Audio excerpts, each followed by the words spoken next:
Hey everybody, how's it going? Are you guys ready? Are you really ready? Ladies and gentlemen, it is my extreme honor to welcome to Spooky Empire, Richard Dreyfuss. Oh, almost.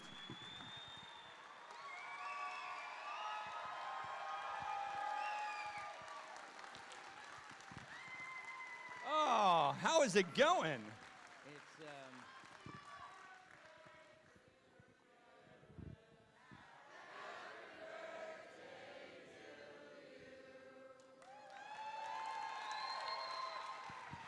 Are there any cash gifts? Not cash. I like to give the gift that keeps giving. No. I heard you bought ice cream for everyone in your line. I did. That's amazing. Nobody does that. Well, you do. Nobody. No, I did, because it's, to wait in line for 4 hours. Ridiculous. So we had coffee and ice cream, and I've invited all the people from the line to here so that they can... Yeah. So we're going to get some company in here. Yeah. A little bit. Yeah, I like to do this, and I'll make you one deal. 2 deals. Are there any journalists here? Come on, it's an honor system. Are there any journalists here? Because You got one? We got one. Okay. My deal is you're off duty. And if you agree to be off duty, I'll tell you the truth. Okay? That's a good deal. If you don't agree, I'll lie. And there are many people who, journalists who take themselves seriously, and they get up and they say, well, we got to leave. And I say, okay, if you stay and you are a journalist and you are lying and you publish something that I say, there's nothing that I can do about it, except to remind you that you, personally, are known to 500 people and myself as an asshole. So let's have some fun. Yeah. Wherever you would like to sit. The command of the room is yours. Feng Shui says here. All right. Sounds good to me. You have your coffee. There you go. Oh my gosh. I know we got a lot of people that are going to want to ask questions, so I'm not going to be selfish this time and take up the whole Q&A asking questions about Down and Out in Beverly Hills. There's one other deal. Yes. You're not going to like this. As you know, I was in Jaws, and I know everything about Jaws. And I've been asked every question about Jaws possible. So, if you want to waste a lot of time and talk about Jaws when there are a million other things to talk about, it's your privilege. However, if you ask me a question that I have never heard before, I'll give you $10. Whoa! However, if you ask me a question that I have heard before, you owe me 50. And I'm going to tell you right now, I'm way ahead on this one. So Jaws is easily, a fascinating movie, and I never want to put it down. But from my standpoint, it's like the moment when Robert Shaw does his nails on the, it's like, ugh. So be very sparse in your Jaws questions, okay? I got a whole life here. And with that, okay, get ready, $15, cash only, and go. My name is Wesley Benson, and before I start, I'd just like to say happy birthday, Mr. Dreyfuss. Thank you. Now, I've watched a bunch of your movies, including What About Bob and Jaws, and I saw the extras on Jaws, and I always heard you always say, like, the shark is not working, the shark is not working, and it, like, just cracks my mother and me up all the time. We always love that scene in the credits, the extras.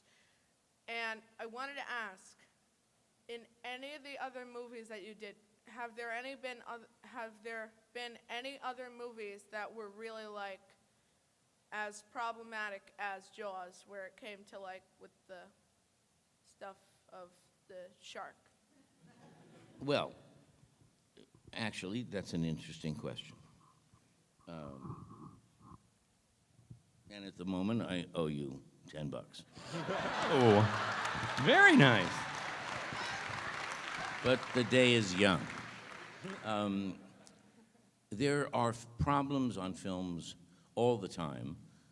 Jaws was a certain set of problems, and on each film there are certain sets. Sometimes it's personalities, 300-pound gorilla types who have to be catered to, or drugs that are being taken by 300-pound gorillas, and or just the problems of making movies. So I would say that there are many films that have had equivalent problems. None were that vivid at that early stage of our careers. And I once wrote in a tribute to Steven Spielberg, I was asked to write in the program, and I wrote that I looked back on that experience as my ability to watch a boy grow into a man, because Steven was under more pressure than I had ever known could exist. He was fired every day, and the shark never worked, and all that. So for me, it was, if you had walked on the set of Jaws at the beginning of the movie and everyone was in wetsuits, you could not pick the guy who was the authority figure. Not so on any other film that he ever made. You knew it was that guy, and it was a privilege. Thank you.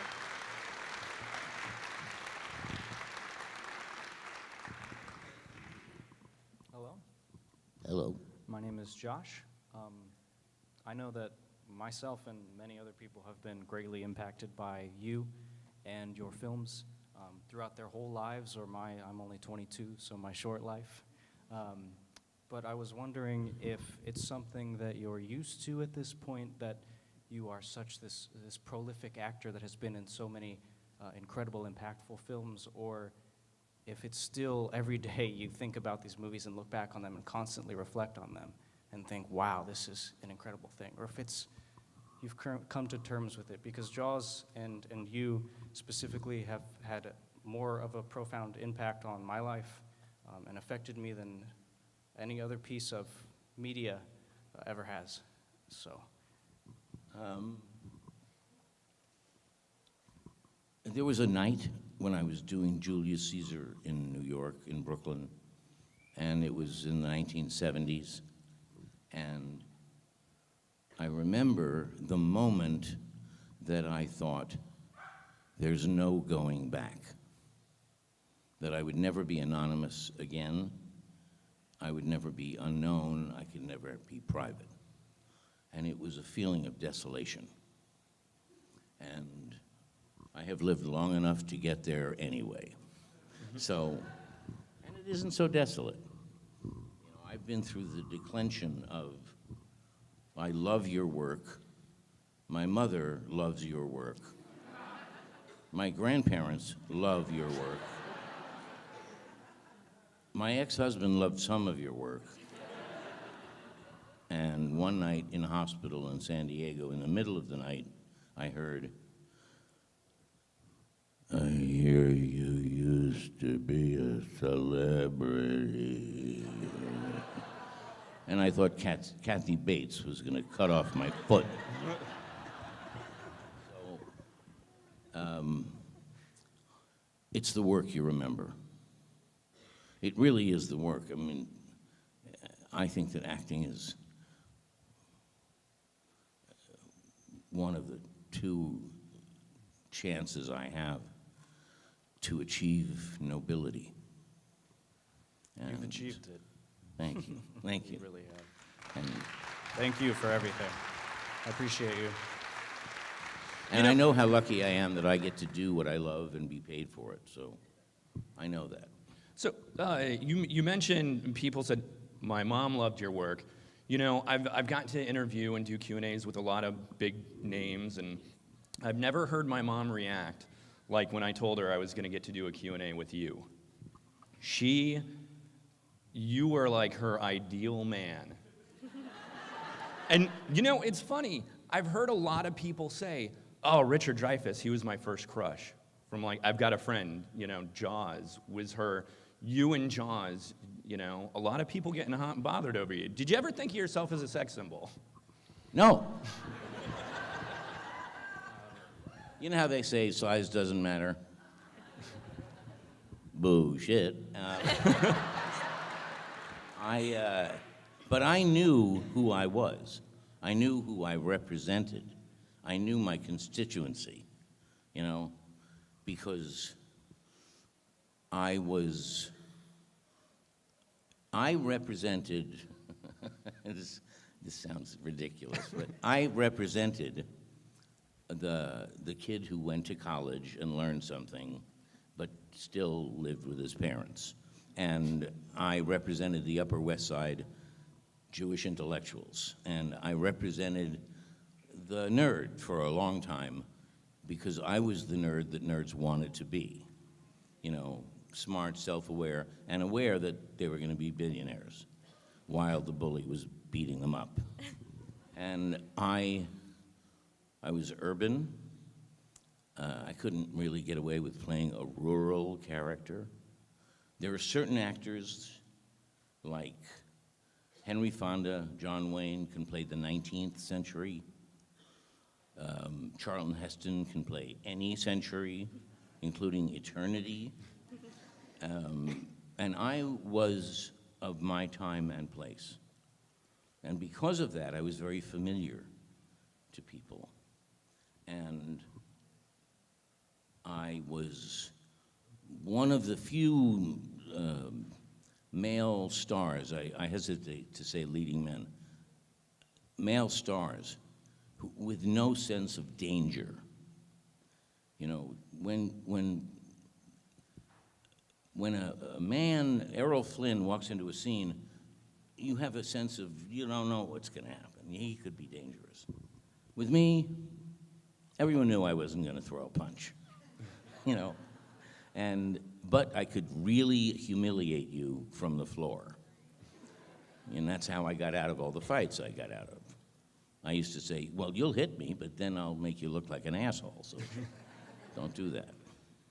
And I was smart. Hi, my name's Courtney, and I am one of the people that saw American Graffiti and developed a crush on you. But I was wondering if you had any fond memories of working on Gidget. Yeah. Sally Field gave me my first screen kiss. Ooh. And it was great, too. I have a great first kiss story. You want to hear it? Yeah. It's great.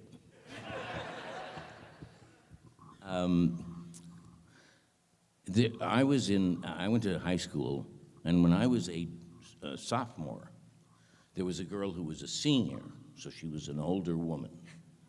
Right away, she had me. And she was voluptuous. She had breasts and it was like pheromones leaked out of her. And she loved to sit behind the closed curtain while the teacher was talking to the rest of the class, and she would let the younger boys caress her, stroke her, and over the clothes, but still, a memory one does not forget. And one night, she was driving home, about 4 of the kids, 4 of the boys, and I noticed geographically that she was going out of her way, and I realized she was setting it up so that she would drop me off last. And I started to sweat. And I was 14 years old, middle class boy. And sure enough, Mike Mast gets out of the car, crosses the street, and she turned to me and she said,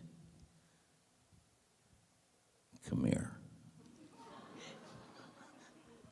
It took me about a year to cross over that first front seat of a 1963 Chevy Impala convertible, the sexiest car ever built. And I moved over to her, and she said, "Kiss me." And so I kissed her. And she said, without removing her lips from mine more than that much, she said, "Not like that. Like this." And then she kissed me. And I discovered America.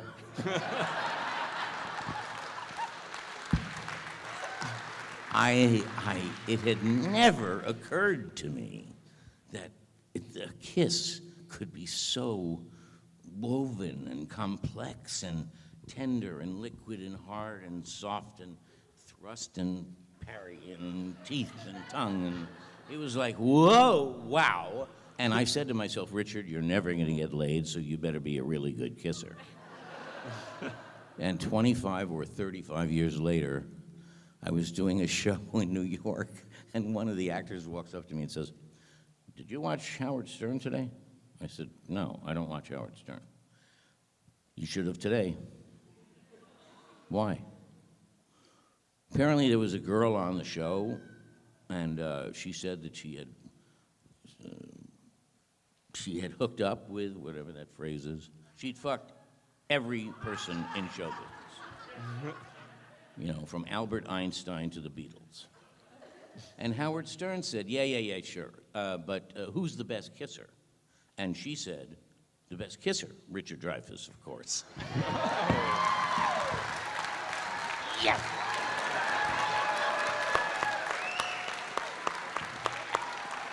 And Elizabeth Berkley was in the show that we were in, and I turned to Elizabeth and I said, "And it's true." So, there. My turn. Hi, my name is Bonnie, and I have loved you since The Goodbye Girl. That is like my favorite, all-time favorite. Who's your favorite person you ever worked with? And is there anyone you never got to work with but you really wanted to?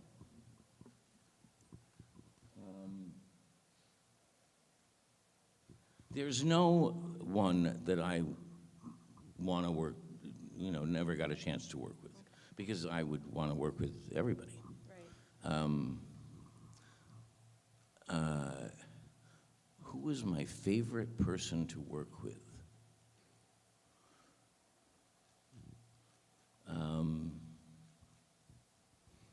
Steven.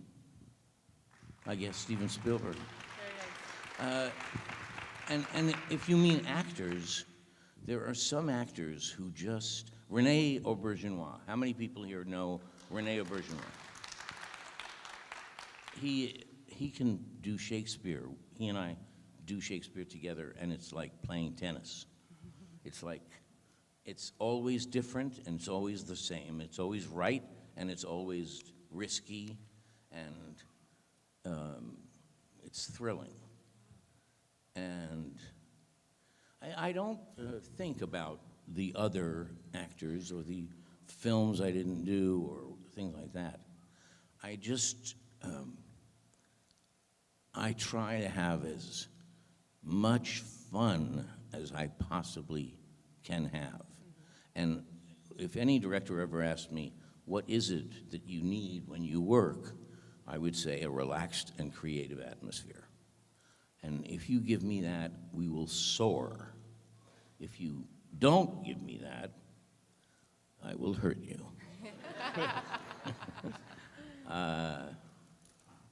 There's nothing more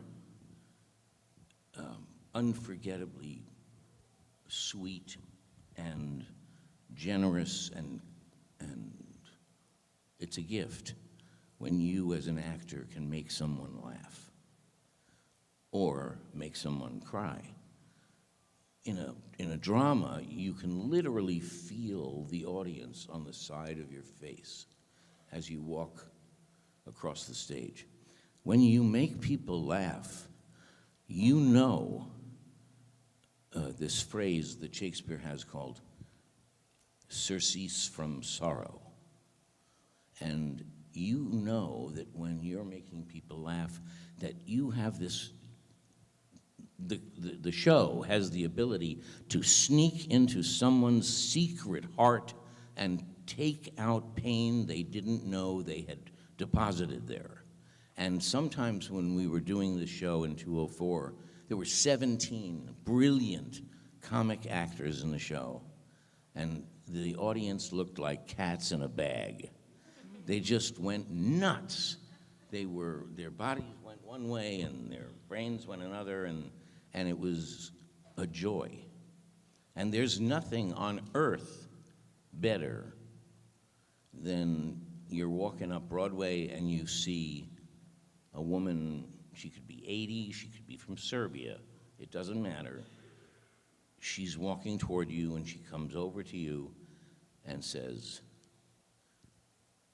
"Thank you." That's it, that's the best. They don't say that to their divorce lawyers or their neurosurgeons or their rabbis. They say it to actors, because actors give this thing and get it. Absolutely. We all want to thank you, right? Yeah. Can I give you birthday beads? Can I give these to you? What? Birthday beads. Can I give them to you in a hat? You can't come up on the stage, they'll, Oh, no, I'm they'll not. machine I'll gun just you. hand. Can I hand it to him? There's no number on it. Thank you. Unless you'd like to put them on now. Robert Shaw played King Henry VIII in A Man for All Seasons. He wore things like this in the movie.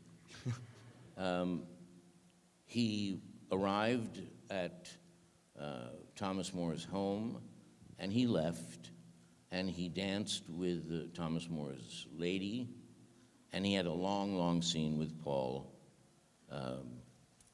Robeson. No, not Robeson. Can't remember his name. What?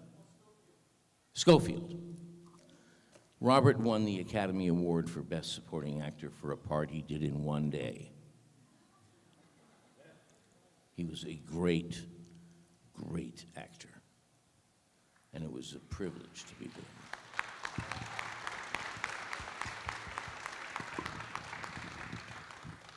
Hi, Richard. Pleasure talking to you again. I just wanted to discuss something that was my own personal discovery. Obviously, you've met my mother several times within the last 2 days. So, of course, I was raised on your films, but there's certain things that I found on my own being a Michael Jackson fan that I don't know how many people know, that you actually in his Liberian Girl video from the 80s. And me being a diehard Michael fan, I'm like, how did that happen? How did he get in that? I'm not sure. I know there's rumors that Emily's in the video with you, your daughter. I don't know if that's true or not, because it's never been confirmed that I can find. Aside from Steven, I have no connection to know how that happened. Could you please elaborate for me on that, about how you got to be in the video? Did you know Michael personally? I Something like that. I hesitate to tell you because it's such a small and boring story. But Stephen called me up one day and said, they're recording this Michael Jackson video. You want to be in it? And I said, Emily was there, and I said, you want to be in a Michael Jackson video? She said, sure. And we went down, and they shot us sitting somewhere, and then we left. Okay. I just. He's literally my life, and to have my mother's favorite actor in my favorite person's music video, it's like a perfect tie-in. And that was one thing that I discovered about you that she didn't get the pleasure of showing me. So, and then I've loved other films like Inserts and Let It Ride and stuff. So through her, you've become one of my favorites. The Jackson family bought the home of Rob and Penny Reiner. Rob Reiner and Penny Marshall. I lived in their guest house for like 6 years. And Penny told me just recently, we didn't get a divorce for 2 years because we didn't want to hurt your feelings. Thank you. But immediately upon leaving, the Jackson family moved in, so I have some tenuous connection with that. That's so awesome. Thank you so much. Thank you. Hi, my name is Louise, and what I really wanted to ask you is, how much fun did you have on the set of What About Bob? Because it looked like it had to be a blast. But in the hopes of giving you a new and unique question, what color underwear are you wearing? Oh. Have you ever been asked that before? Been there, done that. Shucks, okay, go with the What About Bob. We had a lot of fun on the set of What About Bob until we didn't. And then when we didn't ever again. Bill Murray is one of the funniest people in the world, and he makes me laugh, and that says something because I don't like him at all. Really? And Well, you're a great actor because you look like you were having a blast in that movie. Even though you hated him in the movie, it just looked like fun. I am a great actor, aren't I? Yes, you are. Yes, you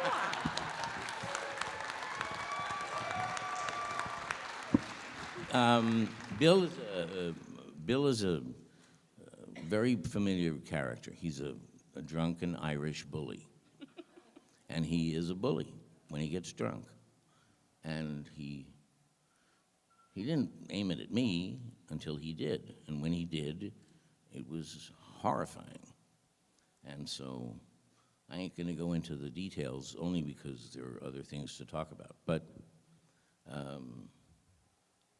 What about Moon? Not to interrupt. What about Moon Over Parador? Was that a fun? oh yeah. I love that movie so much. Oh, how many of you people are familiar with the work of Paul Mazursky?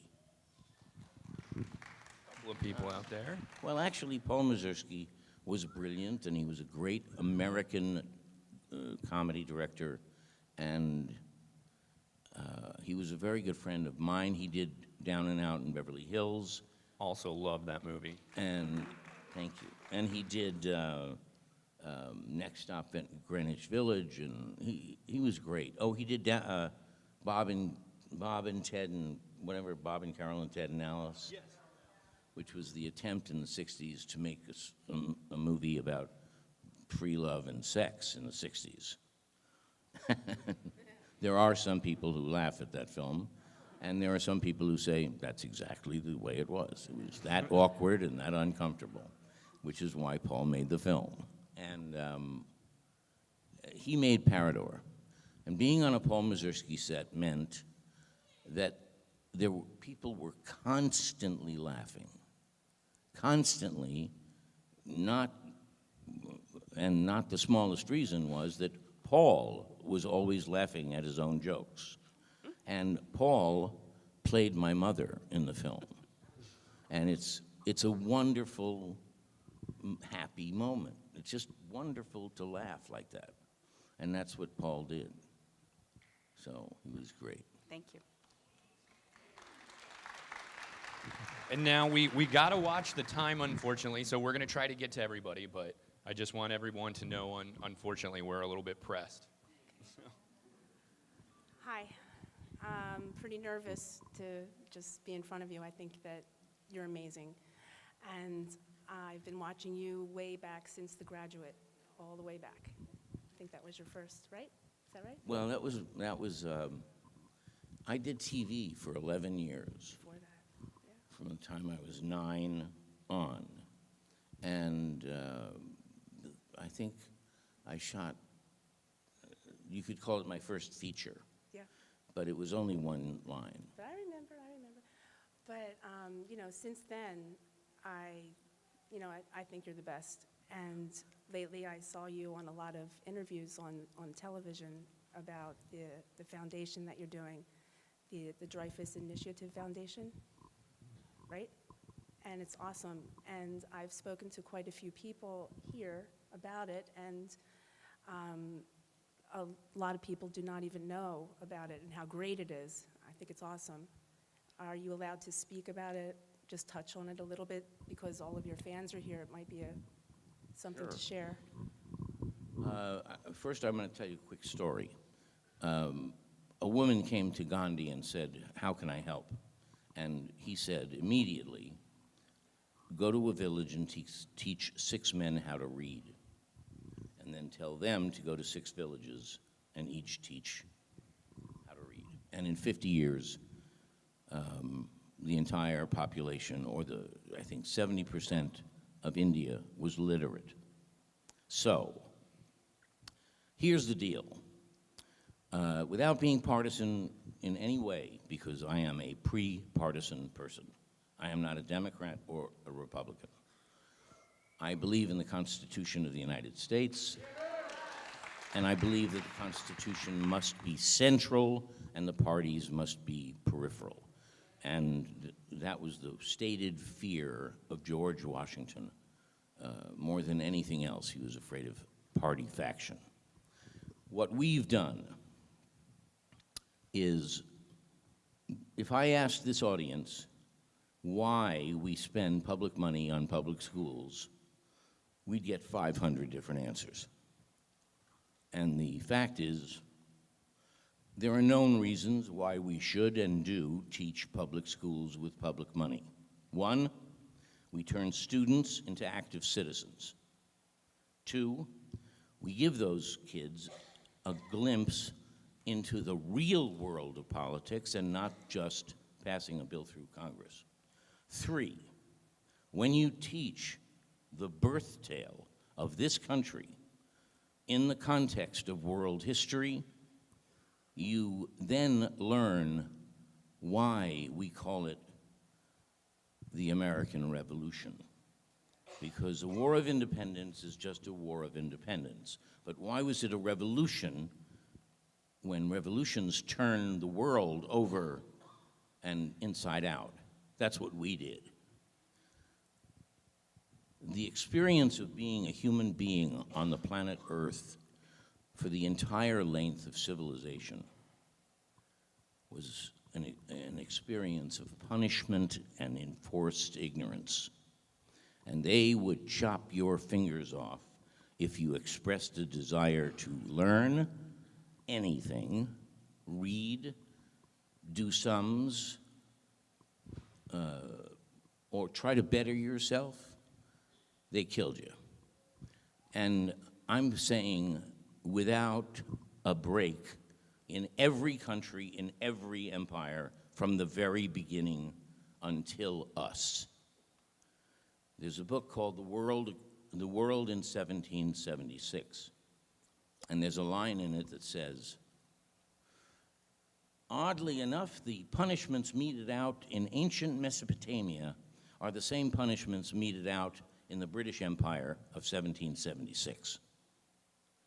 Until us. We broke from the English because we thought that we were perfect British citizens. We were better than they were, and we loved being British. And then we found out one day that the king didn't share our feeling, and there was a whole group of people in England who thought that we were just second-class colonists. And that brought about the War of Independence. And then we started to put together a government. And because we had already, by accident, taken out the British Navy, and they were off trying to find another penal colony, which is what we were. We just didn't know it. We were a penal colony. So they were sent off to find another one when we put together this government of a Republican democracy. And we said that the people were sovereign. The people had the final power in this government. And the government was restrained by clear English words from oppressing their own citizens. And they said you had certain inalienable rights, speech and religion and opportunity and rising by merit in your lifetime. None of these things had been known to anybody. And Europe and the rest of the world was run by monarchs who received their power from God through the bloodline of their family. You want to talk about a punchline to a joke? That's one. And yet that was the ruling idea for 7,000 years, until us. Then we said, you can rise by merit. You can worship whoever you wish. And then we wrote it down and we signed it. And then we put it up on a wall so that everyone could see that we were obligated to it. The world would know every time we failed. The world would know every time we succeeded. We were the most admired country on the face of the earth. It took Europe about 100 years to actually believe that it was true, what we were saying. And then in 1848, all of Europe rose up as one and said, we want what they've got. And the Habsburgs killed them. And the writing, though, was on the wall, and everyone knew we were the future. And we have stopped teaching that to our young. Our children don't know anything I just told you. They're not taught that there is a real reason to be admired, that there is a real risk to being an American. We chose to play with a form of government that was at the time called an experiment. And the experiment was that the ruler and the ruled can be one thing. Now, when my father fought Adolf Hitler and his whole generation, he went armed with two things. One was love of family and wanting to protect his family. And the other was the armor that he was taught in civics classes and government classes and the Bill of Rights. Because no one else in the world had it, and Hitler specifically said, anyone who does have it, we're gonna kill.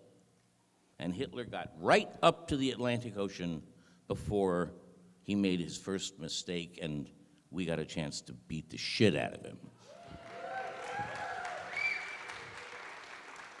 Nowadays, we don't teach it. Nowadays, we have an all-volunteer army, which means that there are kids in the army who don't know how to read or write, and we don't teach it to them when they're there. Now, we actually ask the question, how much does it cost to pay for public education? Now, I don't know how you feel about this, but I will tell you that my answer to the question, how much does it cost to have public education, is whatever it takes. And that we are as connected to the past of America as we are to its present, and we are together connected to its future, or else why the hell are we bothering with this affair? Okay? America has a majesty to it, a beauty, because even if you don't believe it, it is actually true. You do have sovereign power. You are the boss. You just got to figure out how to do it. Now, what they did was they stopped teaching it. And there's an old saying, if you have power, but no one tells you you have it, you ain't got it. So no one knows that they are the sovereign power, that they are the boss, that they can do all kinds of things.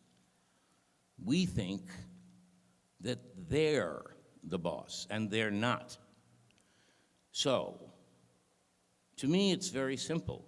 You have to teach what was taught in the 19th century and up until the 30s and 40s of the 20th century. You have to teach the Bill of Rights and how rare those ideas were in the context of human history, because they not only were rare, they were fatal. And I can explain this, I think, in one sentence. If you and I were having a conversation like this, at any time in any place on this planet, earlier than 225 years ago, we'd be whispering. Because if anyone overheard us, we'd get hung. Anywhere, no one talked at the top of their voice. America gifted shouting and yelling and screaming about politics. That was our gift. And it's the noblest gift in the world. And when you realize the change that we caused, we didn't do it to change the world. We did it because that's what we thought would be a fair government for us. But human history was the phrase, you are a serf, your grandchildren will be serfs, and my heel will always be on your neck. And that was the truth of the world. No break, no difference, no moment of golden age of Greece, bullshit, nothing. And when we put this thing together, you have no idea how profoundly important this was. The most important political revolution in the history of Homo sapien. I did? Oh. I'm just telling you. And I'm telling you that you could get it back. And you don't have to wait for anyone's permission. You have more power to design the curriculum your children are studying than anybody. The federal government has no place in education. It says so in the Constitution. I hate to interrupt, but I'm getting the They're going to kill you rapid- now. I'm great at it, though. We've got a birthday cake for you since it's your birthday, and we would, if you got a minute, I'm sure we'd all love to sing happy birthday to you. Wait a minute, before you do that, you did that already. Wait a minute. You want to give me a birthday gift? Yeah? Okay, I have a website. It's called thedreyfussinitiative.org. TDI.org, the Dreyfuss Initiative.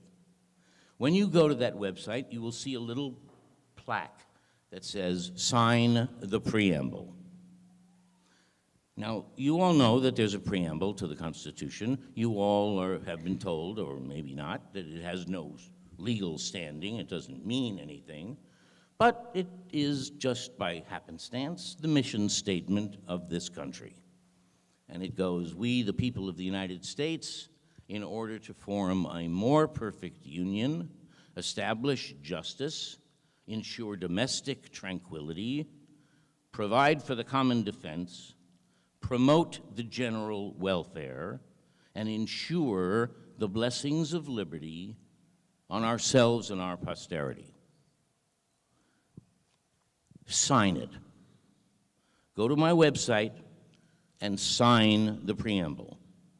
When I get 250,000 signatures, I'm going to call a national civic strike for 30 minutes at the same time, all over the country.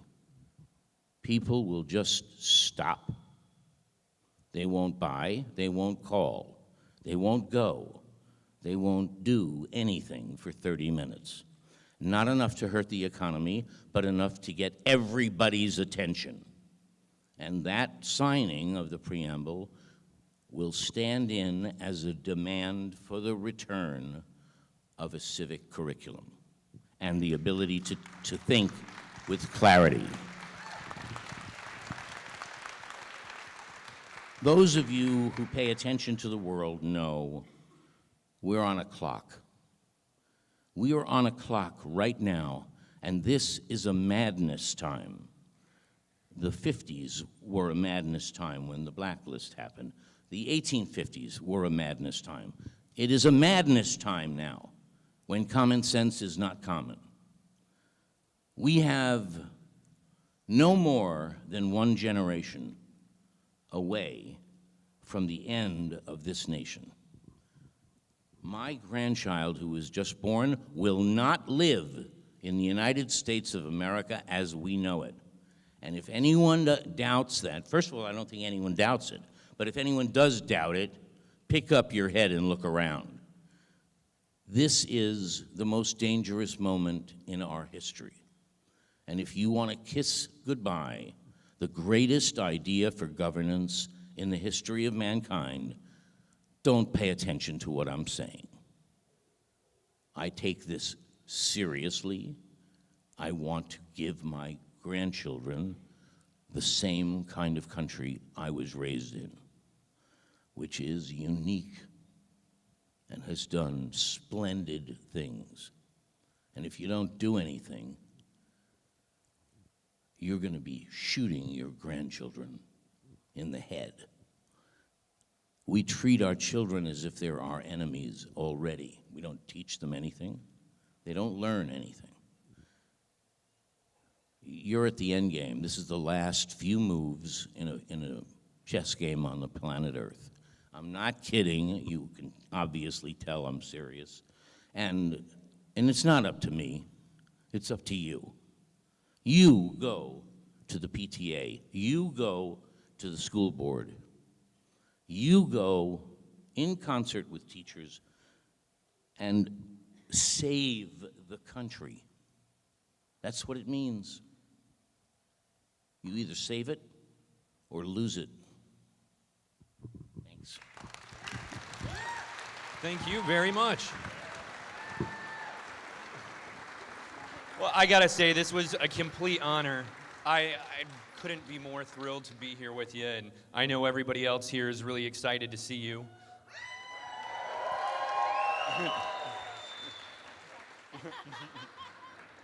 And before we go, we like to get a selfie with the crowd. Where's our? Oh yeah, oh man, that is awesome. Wow. All right, so if everybody just wants to come close to the stage, and we're going to turn this way. Wait 1 second.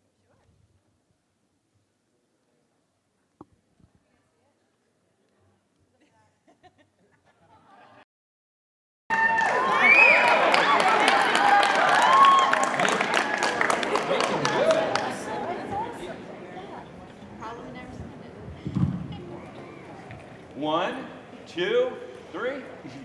One more, please. Woo! Okay, what we do at our group thing there is there's a phrase. It's only just to get our blood going, okay? So on count of 3, I would like everyone to yell as loudly and enthusiastically as you can the phrase, Nazi bastard. political statement, although it is, of course. And on the count of 3, 1, 2, 3. Nazi monster! Pretty good, A-. Okay, one more. Lift the roof. 1, 2, 3. Nazi monster!